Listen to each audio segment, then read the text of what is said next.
En ce moment, c'est le foot partout, hein, on dort, on mange, c'est le foot partout, les gamins, c'est Mbappé, c'est tout ça.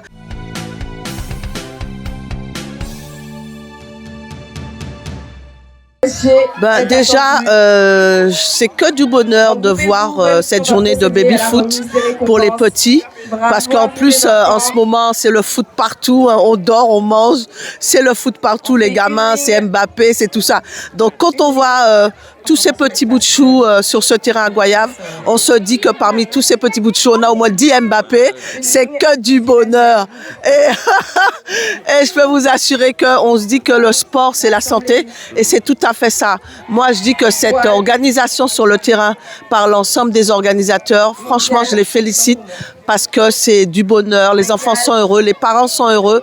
Et qu'est-ce qu'on demande sur cette terre ? C'est le bonheur. Alors, ce projet, il me tenait à cœur car je suis maman d'enfants 10 et le foot a permis à mes enfants une inclusion. Ils se sont énormément développés. De ce fait, je me suis engagée à l'ESG et j'ai tenu à mener ce projet pour offrir aux enfants la chance que les miens ils ont eue. Alors, c'est une super organisation. On a eu un petit peu de pluie, mais on a été bénis, on va dire, puisque la pluie s'est arrêtée.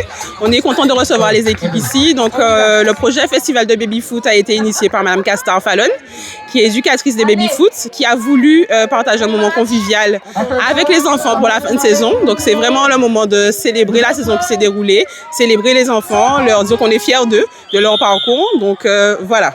On est venu là, à Goyave, pour le Festi Baby Foot. Voilà, ça se passe très bien. Alors nous, l'idée dans l'approche, on a une équipe U7 et une équipe U9. Mais l'idée, nous, c'est vraiment le contenu, pas vraiment le résultat ou quoi que ce soit d'autre. C'est vraiment montrer aux enfants comment jouer, tout ce qui est le contrôle, passe, le b.a.-ba du football. Et voilà, ça se passe très bien. On avait des enfants qui étaient déjà participants ou bien des débutants? Alors on a des enfants qui sont déjà pratiquants. On a aussi ceux qui ont eu en cours d'année.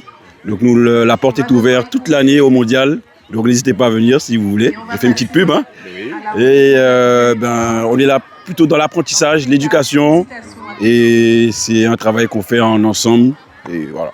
Est-ce que vous sentez déjà que le projet est réussi? Ah oui, mais pleinement. Il est même au-delà de ce que j'espérais, de voir tous les enfants impliqués, les parents, les éducateurs. Non, c'est vraiment formidable. Je n'ai pas les mots. Quelle serait la suite s'il y avait une suite ou comment vous voyez un peu?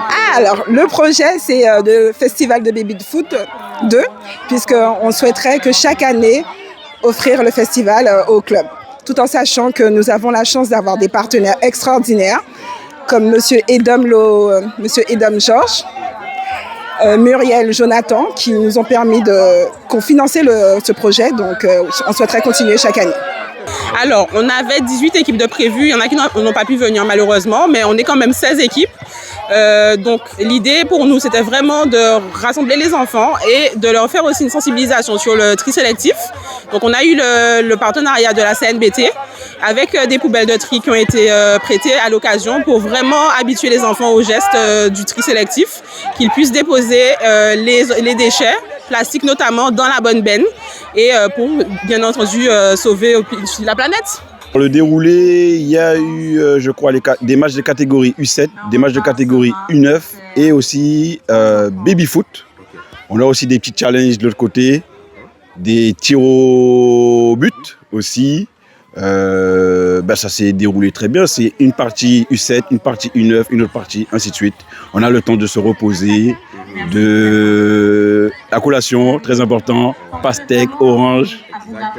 Nous allons terminer ensuite par une récompense pour chacun des enfants d'avoir participé et un repas convivial. Voilà. Oui, l'engouement est très très très favorable. Les parents participent et ça on demande beaucoup. Les éducateurs ont besoin de parents participatifs. C'est pas juste de déposer les enfants et partir parce qu'on a vraiment besoin de vous. Sachant que si vous avez 15-20 enfants à gérer tout seul, c'est pas évident. Donc, et même jeter un petit coup d'œil. Donc merci encore aux parents et encore merci aux éducateurs, merci à Goyave pour cette journée. C'est ça, c'est ce genre d'organisation à la ville de Goyave, mais c'est que du bonheur et en plus il faut que ça se perpétue, il faut que ça continue et on va mettre d'autres choses, mais il faut que ça bouge. Goyave, c'est une ville qui doit dorénavant bouger et il y a plein de choses à mettre en place. Les gens demandent, on redemande, donc je peux vous assurer que maintenant Goyave, c'est le changement, c'est que ça va bouger.